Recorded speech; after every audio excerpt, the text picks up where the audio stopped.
நம்ம இடம் எங்கே இருக்குதுன்னு பார்த்தீங்கன்னா, மதுரை நத்தம் டு கொட்டாம்பட்டி மெயின் ரோட்லேயே தாங்க அம்மாப்பட்டி என்ற ஊரில் இருக்குது. அந்த எதிர்த்தாப்பில் மஞ்சள் கேட்டு போட்டுருக்கு பார்த்தீங்களா, அதுவே நம்ம இடம் மெயின் ரோட்லேயே அமைஞ்சிருக்கு. நம்ம இடத்துல கிட்டத்தட்ட 350 தென்னை மரத்துக்கு மேலே இருக்குது. அதுபோக மாமரம், எலுமிச்சை மரம், எல்லா மரமே இங்கே இருக்குது. சுத்த செம்மண் பூமிங்க. அது மெயின் ரோட்டிலே அமைஞ்சிருக்குன்னா பார்த்துக்கங்களேன். நம்ம இடத்தை சுற்றி மெயினாக பென்சிங் போட்டு வச்சுருக்காங்க.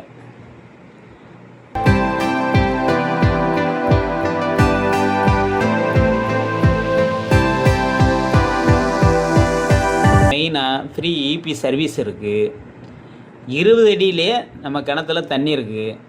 அதுபோக 2 போர் இருக்குது. 2 போருமே சரியான தண்ணி. நம்ம இடத்தோட பரப்பளவு 3.5 ஏக்கரு. சென்ட்டுக்கு 1.5 லட்சம் சொல்கிறாங்க. நம்ம நேரில் வந்து குறைச்சி பேசிக்கிறலாம்.